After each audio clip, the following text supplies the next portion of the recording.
안녕하세요. 쫄지마 관계법규 이경철 강사입니다. 자, 여러분들이 알면 쓸모있는 법규 용어 알기. 자, 첫 번째 시간으로 우리가 건축법부터 한번 공부를 하도록 하겠는데요. 우리 주택관리사와 관련되어 있는 법률을 공부하실 때요. 자, 공법과 관련되어 있는 내분이 대부분입니다. 근데 집합건물과 관련된 것만 하나한 사법의 내용이 되죠. 그래서 공법을 중심적으로 여러분들이 중요 용어 정리로 알아야 될 부분이 몇 가지가 있습니다. 그중에 첫 번째 건축법을 가지고 확인을 한번 해보도록 하겠습니다. 자, 건축법 나와 있죠. 자, 건축법은요, 우리 가족 땅에다가 건물을 지으려고 합니다. 자, 그런데 이 건물을 마음대로 지을 수 있을까요? 아니라는 거죠. 자, 자기 땅에다가 건물 지을 때에도 자, 누구의 허락을 받아라 라고 되어 있습니까? 그렇습니다. 지방자치단체의 허락을 받아야 된다라고 되어 있는 겁니다. 그렇죠? 그래서 지방자치단체의 허락을 받아야 된다. 그래서 허가라는 말이 나오겠죠. 자, 첫 번째 보겠습니다. 우리가 이제 보통 부동산, 동산 이렇게 이야기하는데요. 자, 부동산은 토지나 건물처럼 움직일 수 없는 것 이것이고, 동산은 모양이나 성질을 바꾸지 않고 움직일 수 있는 것 이게 바로 동산입니다. 자, 그래서 부동산 아닌 것이 동산이고 동산 아닌 게 부동산이기 때문에 하나를 못을 박아줘야 되겠죠. 그래서 우리 민법에서는 부동산만 못을 박아놨죠. 그래서 토지와 그 정착물은 부동산, 그 외의 것은 부동산이 아니다. 이렇게 보시면 되는 겁니다. 자, 세 번째 대지하고 필지가 있는데요. 대지는 말 그대로 건물을 하나 지을 수 있는 토지라고 생각하시면 되고요. 필지는 그 토지에, 건물을 하나 지을 수 있는 그 토지에 번호를 줍니다. 그래서 한 개의 필지에는 하나의 대지다라고 보시면 되는 겁니다. 자, 건축물이라는 게 있습니다. 건축물은 지붕과 기둥 또는 지붕과 벽으로 만들어진 거다라고 보시면 되는데요. 자, 일단은 뭐가 있어야 된다는 거예요. 그렇죠. 일단 지붕이 있어야 됩니다. 그렇죠. 지붕은 공통적으로 있어야 되고 거기에 기둥이 있느냐, 벽이 하나 있느냐 이런 차이점이라고 보시면 되겠죠. 그래서 지붕과 기둥이 있던, 지붕과 벽이 있던, 어쨌든 여러분들이 딱 봤을 때 지붕이 있다는 건 비를 안 맞네. 그렇죠. 그래서 비를 안 맞는 건 건축물이다라고 보시면 되겠죠. 자, 공작물은 광의적 개념의 공작물과 협의적 개념의 공작물인데요. 광의적 개념의 공작물은 건축물을 포함해서 사람이 만드는 것은 다 공작물이 됩니다. 근데 협의적 의미의 공작물은 건축물 빼고 나머지 것들만 공작물 이렇게 보시면 되는데요. 자, 우리는 건축물도 공작물 중에 하나겠죠. 그때는 광의적 의미가 될 것이고, 근데 건축물 빼고 우리는 그냥 공작물 이렇게 이야기를 할 건데요. 이건 협의적 개념이다라고 보시면 됩니다. 자, 그래서 수업 시간에 제가 공작물 이렇게 이야기하면 협의적 개념을 이야기하고 있구나라고 보시면 되겠죠. 자, 건축물이란 토지에 정착하는 공작물 중, 자, 그렇죠. 건축물인데 공작물이 나왔으니까 당연히 여기서는 어떤 의미가 되겠어요? 그렇죠. 광의적 개념이 되겠죠. 자, 지붕과 기둥 및 벽이 있는 것 그랬는데 지붕하고 기둥이 있거나 지붕하고 벽이 있으면 되니까 밑이란 말이 아닌 또는이란 말을 쓰겠죠. 자, 그래서 이 지문 여러분들이 기억하셔야 되고요. 그런데 또 하나 문장이 있습니다. 지하나 고가의 공작물을 설치하는 사무소, 공연장, 점포, 차고, 창고 그 밖에 대통령이 정하는 것 하고 나왔는데요. 지하에 있던 고가에 있던 전부 다 건축물이다. 어떻게 생기면은 지붕과 기둥 또는 벽이 있으면 다 건축물이다 라고 보시면 되는 겁니다. 자, 건축이라는 말이 있어요. 건축은 건축물이나 공작물 따위를 세우거나 쌓아서 만드는 것, 즉 축조하는 것을 이야기하는 겁니다. 이걸 건축 이렇게 부르는 겁니다. 자, 근데 이 건축이라는 것은요, 신축이라는 말이 나오는데 신축은 맨 땅에 건물을 새로 짓는 걸 이야기하는 겁니다. 그러니까 아무것도 없는데 자, 여기다가 뭔가 건물을 새롭게 만든다. 자, 그러면은 이때는 우리는 신축 이렇게 보시면 되겠고요. 자, 두 번째는 건물이 있습니다. 그런데 이걸 박살냈죠? 그리고 나서 여기다가 다시 건물을 만듭니다. 그런데 더 크게 만든대요. 이것을 신축 증축 이렇게 이야기하는 거고요. 작은 거 옆에다가 큰 걸 하나 만들면은요, 이것도 역시 신축 이렇게 약속을 하는 거다라고 보시면 되겠죠. 자, 9번째 증축 한번 봐보세요. 증축이라는 내용이 나와 있는데요. 그 증축은 존재하는 건축물을 더 크게 만드는 것 이렇게 볼 수 있죠. 그러면 원래 건물이 있었습니다. 그렇죠. 이 건물에다가 아무 일이 없는데 그냥 여기다 크게 만들면 증축 이렇게 보시면 되겠고요. 큰 건물 옆에 큰 건물이 있었습니다. 그런데 옆에다가 작은 걸 만듭니다. 그러면 증축 이렇게 약속을 하는 겁니다. 자, 10번 개축 끊었는데요. 개축은 사람이 뭔가를 갖다가 해체를 하네요. 그러니까 사람이 해체하니까 전부 또는 일부를 해체한다는 말을 쓸 수가 있고요. 그리고 이때 사람이 박살내는 것을 개축 이렇게 보시면 되겠죠. 그래서 일부는 내력벽이나 기둥, 보, 지붕틀 이 네 가지 중에서 3개 이상이 포함되어 있어야 우리는 일부 해체했다 이렇게 이야기를 하는 겁니다. 그래서 기둥 3개가 아니에요. 내력벽, 기둥보, 지붕틀 이걸 과목으로 생각하면 돼. 국어, 영어, 수학, 과학 이 4과목 중 3과목 이상을 선택을 해야 된다 이 뜻입니다. 자, 재축이 나와 있죠.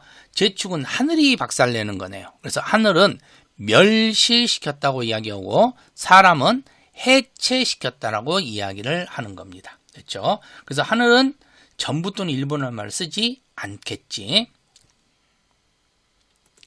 자, 이전이 나와 있습니다. 이전은요, 주요 구조부를 해체하지 않고 그대로 같은 대지 안에서 건축물을 옮기는 거죠. 그때 주요 구조부는 내기, 바보, 지주라 그랬었죠.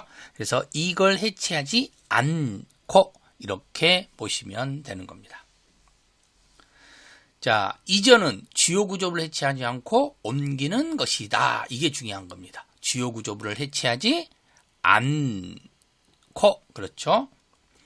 자, 그래서 건축물의 내력벽만 해체하고 같은 대지에서 다른 위치로 옮기는 것. 여기까지 문제가 없는데 바로 이 내력벽을 해체했다 그랬는데요. 이 내력벽이 주요 구조부면은 안 되겠죠? 그래서 주요 구조부는 해체해서는 안 된다. 이렇게 보시면 되는 겁니다. 자, 대수선이라는 말이 나오는데요. 자, 대수선은 고치는 거예요. 그래서 건축이라고 부르지 않습니다. 그래서 건축은 신축, 중축, 개축, 재축, 이전 이렇게 부르는 거고요. 그리고 대수선이라는 말 자체는 그냥 우리가 일반적으로 말할 때 그냥 고치는 것이다 라고 생각을 하시면 되는 겁니다. 자, 그래서 존재하는 건축물을 증설, 해체, 변경, 수선하는 것을 우리는 대수선이라고 그러는데요. 자, 중요한 것은 증축이라는 말을 써서도 안 되고 개축, 재축이라는 말을 써서도 안 되겠죠. 주요 구조부라는 말이 나오는데요. 이 주요 구조부에 해당되거나 아니면 경계벽 마감재인데 총 8가지에 해당해야 된다라고 보시면 되는데요.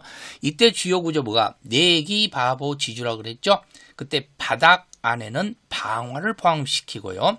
주계단 안에는 피난을 포함을 시키면 됩니다. 그래서 대수선 할 때만 포함시켜 주시면 되겠죠.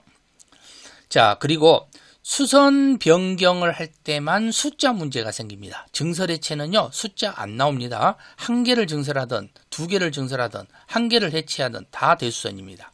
그런데 수선 변경할 때만 그때는 반드시 숫자가 나올 수 있더라. 그럼 이 8가지 중에서 다 나온 건 아니고요. 내기, 보지, 마, 내력벽, 기둥, 보, 지붕틀, 마감재 여기만 숫자 3이 나옵니다. 특히 내력벽과 마감재는요, 평면적이에요. 그래서 여기서는 30제곱미터 이상이라는 형태가 나오는 거고 나머지는 3개 이상 이렇게 생각을 하시면 되는 겁니다. 자, 대수선 한번 살펴볼까요? 의 보시면은요, 건축물의 기둥, 보, 내력벽, 주계단 등 구조나 외부 형태를 수선 변경하는 것, 경계벽, 마감재 있었죠? 자, 이게 외부 형태라고 보시면 됩니다. 증설하는 것으로서 증축, 개축, 재축에 해당하지 않는 것 그랬죠. 자, 그래서 여기에 해당되면은 건축 행위가 되기 때문에 그렇습니다. 자, 이때 보시면요. 증설이나 해체 앞에는 숫자가 나와 있지 않습니다. 근데 수선이나 변경 앞에는 숫자가 나와 있습니다. 근데 30이 나온 것은 마감재하고 내력벽 두 개만 나오는 거고요. 나머지 기둥이라든가 보라든가 지붕틀이라든가 여기에서는 3개 이상이 나와 있다라고 보시면 되겠죠. 그래서 내기 보지마 외에는 숫자 나와 있지 않는다. 그냥 증설, 해체, 수선, 변경하면 그냥 무조건 대수선이다 라고 보시면 됩니다. 하나만 잠깐 살펴볼게요. 주계단 한번 볼까요? 주계단은요. 증설, 해체 나오죠? 그리고 수선, 변경 나오죠? 전혀 숫자가 나와 있지 않습니다. 왜? 내기 보지마에 들어가 있지 않기 때문에. 그래서 8가지 중에서 5가지만 숫자적 개념이 수선 변경에서 나오는 거고 나머지 3가지는 숫자가 나오지 않는다라고 기억하시면 되겠습니다. 자, 우리가 건축법에서 보면은요, 주택이라는 말이 나옵니다. 근데 주택은 크게 단독주택이라고 부르는데요. 단독주택은 주택 매매 경우 한 개의 건축물 안에서 나누어서 매매가 불가능한 경우인데요. 단독주택, 다중주택, 다가구주택, 공간이라고 되어 있죠. 자, 그리고 지하층과 필로티 된 부분은 층수에서 제외한다라고 되는데요. 우리가 보통 주택과 관련되어 있는 부분에서는 바로 이렇게 지하층을 층수에 포함시키지 않습니다. 그리고 단독주택은 팔 때 다 팔아야 된다는 거죠. 1층, 2층, 3층 나눠서 팔 수가 없는 건데 그런 경우가 총 4가지가 나옵니다. 진짜 협의의 단독주택, 우리 식구들만 사는 겁니다. 다중주택, 자 여기는 하숙집입니다. 방만 있고 부엌은 하나만 있어도 되는 곳. 다가구주택, 자취집입니다. 부엌도 있고 방도 있고. 그래서 결국은 철수집 들어온다. 부엌, 방 같이 딸려 있어야 되겠죠. 그리고 공간, 대통령집 이렇게 보시면 되겠죠. 자, 15번에 다중주택이 나왔는데 다중주택이라는 것은요. 바로 이렇게 하숙집이라고 보시면 되는데요. 하숙집은 660제곱미터 이하라는 것도 같이 기억을 해두시면 되겠죠. 3개 층 이하입니다.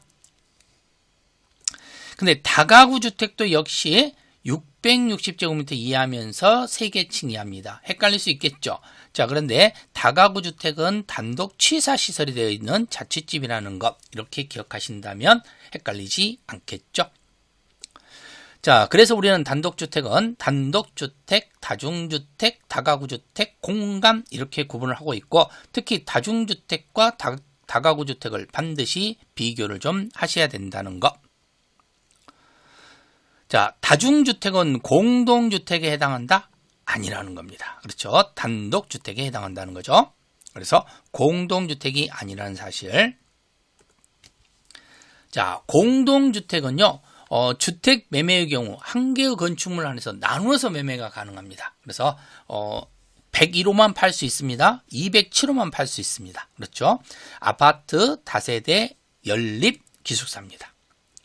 자, 아파트는요, 주택으로 쓰이는 층수가 5개 층 이상이어야 돼요. 그렇죠? 역시 지하층은 제외된다고 보시면 되겠고요. 자, 그 다음에 다세대 주택 나와 있는데 한 개 동으로 쓰이는 면적이 660제곱미터 이하. 어디서 많이 봤네요. 그렇죠? 다가구 주택도 660제곱미터 이하였죠?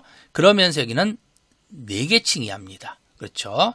근데 4개 층 이하는 3층도 된다는 소리잖아. 그럼 다가구 주택과 다세대 주택이 헷갈릴 수 있겠네요. 그때는 우리가 집을 팔 때 나누어서 구분 소유가 가능하면은 공동주택, 구분 소유가 불가능하면 단독주택 이렇게 보시면 됩니다. 자, 연립주택 나오는데요. 연립주택은 660제곱미터 초과입니다. 여긴 딱 이것밖에 안 나오니까 660 초과 그러면 무조건 그냥 연립주택 이렇게 보시면 되겠죠. 4개 층 이하입니다. 항상 지하층이나 필로티 구조는 빠진다. 자, 공동주택 역시 아파트, 다세대, 연립, 기숙사 이렇게 네 가지로 구분을 한다라고 보시면 되겠죠. 특히 아파트는 주택으로 쓰이는 층수가 5계층 이상, 그리고 다세대는 4계층, 연립도 4계층. 차이점은 660제곱미터 이하냐 660제곱미터 초과냐 이 차이점이라고 보시면 되는 거죠. 자, 주택으로 쓰이는 한 개동의 바닥면적 합계가 660제곱미터를 초과하고 층수가 5계층인 주택은 연립주택에 해당한다라고 되어 있는데요. 자, 일단 660제곱미터 초과라고 나왔으니까 연립주택은 맞습니다. 그렇죠? 근데 문제는 5계층이라고 그랬으니까 틀렸잖아요. 4계층 이하가 나와야 되니까 5계층은 무조건 아파트 이렇게 보셔야 된다는 거죠. 자, 지하층입니다. 지하층은요, 땅 위보다 땅 속으로 건축물이 더 들어가야 되겠죠. 특히 문제는 반지하. 자, 반지하를 한번 생각해 보세요. 반지하와 관련되어 있는 경우에는 땅 위로 자꾸 올라오려고 할 거 아니에요. 그래서 우리는 약속을 하는 겁니다. 층고는요, 지하 바닥 윗면부터 바로 위층 바닥 윗면이라는데, 여러분이 발로 밟고 있는 그 면적부터 위에서 발로 밟고 있는 면적이 있겠죠? 거기까지 면적을 층고라고 부르는 거예요. 거기에 2분의 1 이상이 땅속으로 들어가야 우리는 지하층이라 그래요. 아까 단독주택 3층 이하로 지을 수 있다 있잖아요. 최대 몇 층이야? 3층이죠.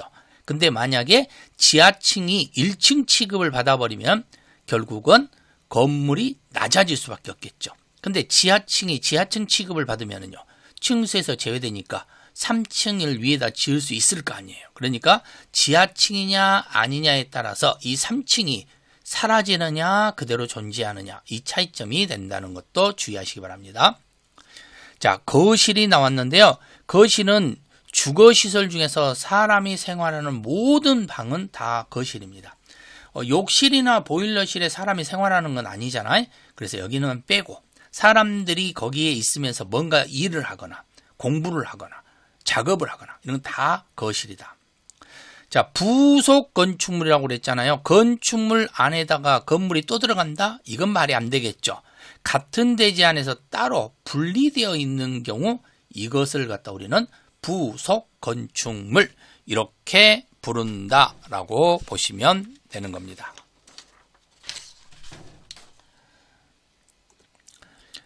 자, 건축물과 관련된 거 보시면은요, 고층 건축물이라는 게 나오는데, 고층 건축물은 층수가 30층 이상인 건축물이거나 라고 되어 있네요.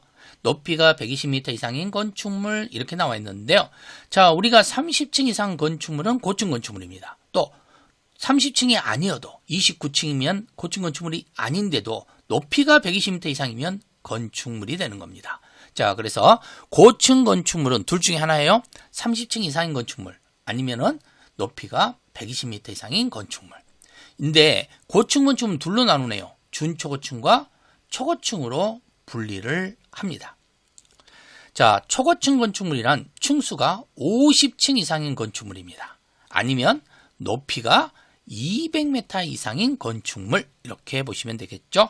그럼 준초고층은요, 그 외를 이야기한다라고 보시면 되네요. 그래서 고층 건축물 중 초고층 건축물이 아니면 준초고층 건축물이다 이렇게 볼 수 있겠죠. 자, 고층 건축물은 층수가 30층 이상 맞죠? 2고가 아니죠. 높이가 120m 따로 해야 된다는 겁니다. 두 개가 다 해당되는 게 아니고, 그래서 이거나 꼭 주의하시기 바랍니다. 자, 다중이용 건축물 나와 있는데요. 다중이용 건축물은요, 사람들이 많이 이용을 하겠다는 겁니다. 그래서 바닥면적 합계가 5,000제곱미터 이상 예외 존재합니다. 또는 층수가 16층 이상인 건축물을 다중이용 건축물이라고 합니다. 자, 이 또는이라고 되어 있네요. 그럼 5,000제곱미터 이상이든지 아니면 층수가 16층 이상인 건데요. 층수가 16층 이상일 때는 예외 없습니다. 근데 5,000제곱미터 이상일 때는 예외가 존재한다는 거. 그러니까 5,000이라고 해서 다 다중은 되는 건 아니네요. 자, 준다중 이용 건축물은 1,000 이상 5,000 미만이고 15층 이하면 준다중 이용 건축물이 되는 겁니다. 그래서 다중과 준다중은 이렇게 면적으로 구분을 할 수가 있는데 바로 여기 별표입니다. 단 교육, 장래, 위락, 관광, 휴게, 노유자, 운동시설입니다. 교장, 위, 관노, 운이네요. 이 6가지는 15층 이하라고 하더라도 1000제곱미터 이상이면 다 준다중이에요. 그러니까 5000이 넘든 많이 넘든 상관없이 다 준다중이다. 그래서 예외가 존재하네요. 그렇죠? 그래서 이 표가 곧 예외가 된다라고 보시면 되겠네요. 그래서 교육, 장래, 위락, 관광, 휴게, 노유자, 운동시설들은요, 대부분 잠자는 곳이 아닙니다. 그렇죠? 그래서 깨어있거나 아니면 밤에 거기에 있는 게 아니고 다른 장소로 이동을 해버리죠. 그렇기 때문에 이런 장소들은 5000이 넘어도 사람이 아무리 많아도 밤에 없으니까 깨어있으니까 뭔가 위험하면 바로 피할 수 있겠죠. 그래서 이건 준다중이다라고 보시면 되는 겁니다. 자, 16층 이상은 무조건 다중이용 건축물이다. 맞죠? 그렇죠? 16층은 예외 없다 그랬습니다. 16층 이상은 무조건 다중이용 건축물입니다. 그래서 숙박시설로 사용하는 바닥면적 합계가 4000제곱미터인 16층 나왔네요. 16층 관광호텔. 자, 이때는 무조건 다중이용 건축물에 해당한다라고 보시면 되겠죠. 자, 특수구조 건축물. 자, 특수구조 건축물인데, 특수구조 건축물이라는 것은요, 우리가 건물이라는 게 있으면, 자, 이렇게 건물이 있는데 앞으로 튀어나와 있어. 그럼 여기 사람이 있으면 무섭겠지. 그래서 이때는 강하게 만들어야 돼. 그게 3m 이상 튀어나올 때입니다. 3m 이상 돌출이고요. 자, 여기 기둥이 있는데요. 이렇게 기둥이 여러 개 있으면은 사람이 무섭지 않아. 근데 기둥이 2개밖에 없으면은요, 사람이 무섭겠지. 그래서 여기 기둥과 기둥 사이가 몇 메타 이상? 20m 이상 이렇게 보시면 되는 거죠. 기둥과 기둥 사이니까 기둥과 기둥 사이 몇 메타? 20m 이상. 이렇게 여러분들이 구분을 좀 해 두시면 되는 겁니다. 그렇죠? 기둥하고 기둥 사이니까 하나, 2개잖아요. 그래서 2개 있을 때 무섭다. 그래서 20m 이상. 이때는 특수구조 건축물을 만들어라. 많이 있으면 무섭지 않다는 거 꼭 기억을 하시면 되겠네요. 자, 여기까지 해서 우리가 건축법 첫 번째 단원을 한번 확인을 한번 해 봤습니다. 자, 그러면은 다음 시간에는 두 번째 남은 또 건축물 내용을 확인해 볼 건데요. 자, 구독, 좋아요. 자, 그리고 여러분들이 반드시 댓글 이렇게 딱 써주시면은 제가 힘이 팍팍팍 납니다. 그렇죠? 자, 그러면 다음 시간에 뵙겠습니다. 안녕!